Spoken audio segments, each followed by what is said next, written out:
There's the pup, guys. Dry as it is, it still feels good on the back to roll. Look at the grass. Doesn't look very good.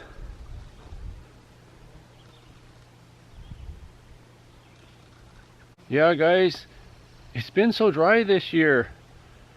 Like last year, it was totally different. It was raining constantly and everything was juicy. Like mosquitoes and everything was greened up, and there was too much. And you know, Kullike's garden did not bad, but she planted it late, so that's why that didn't get the best garden that you could get.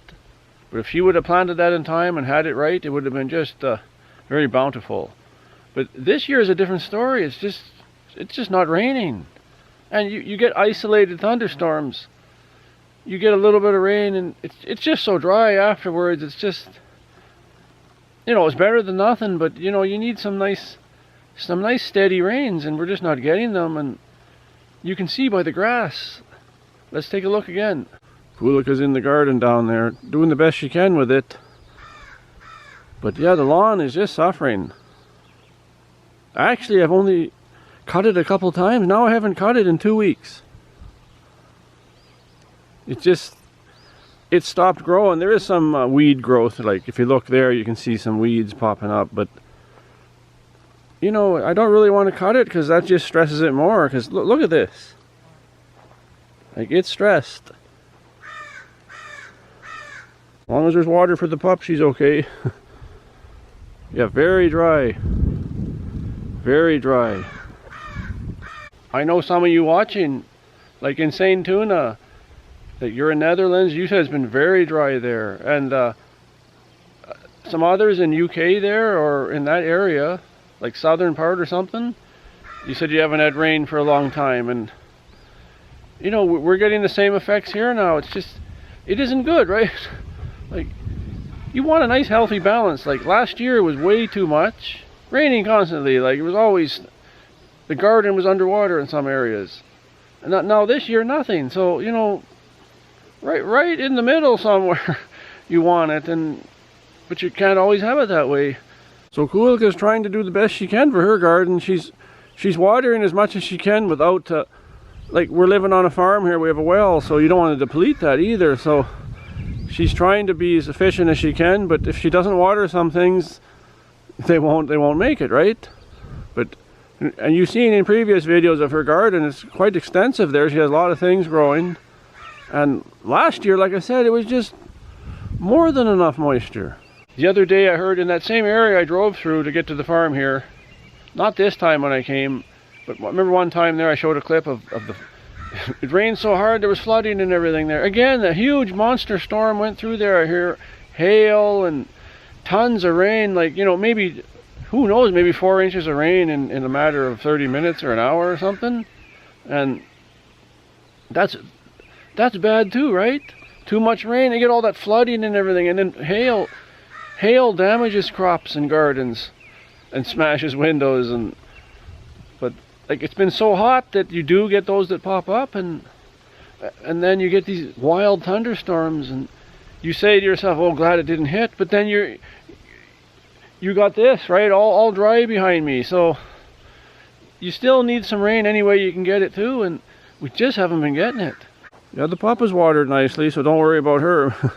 It's not that hot a day today. It's very dry, and it's about 70 degrees Fahrenheit, 21 Celsius.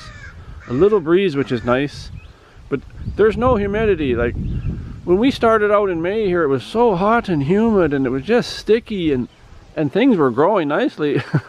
There were storms around and stuff, but the weather changed again. It got cooler, and then now it got drier. And there's very hot days. Some days it's 80, 85 degrees Fahrenheit, 27 to 30 Celsius, but low humidity. Yeah, the pup is well looked after. We got to have water for ourselves, right? And if we don't have enough for the grass, we're not going to water the grass. No, we're not going to do that. We're going to let nature water the grass for us. But she's got to look after her garden, because she's got a lot of things planned, a lot of money invested in there. Like any farmer, right? They pray for rain, and some of them have irrigation systems. In this area though, I've noticed in northern Saskatchewan, mosquito buzzing there, I don't see any irrigation. In the south part of Saskatchewan, we used to go to the Cassie Beach there in that area, tons of irrigation set up for the fields there. Because it's a known dry area there, and they have to have irrigation or they won't make any money, right?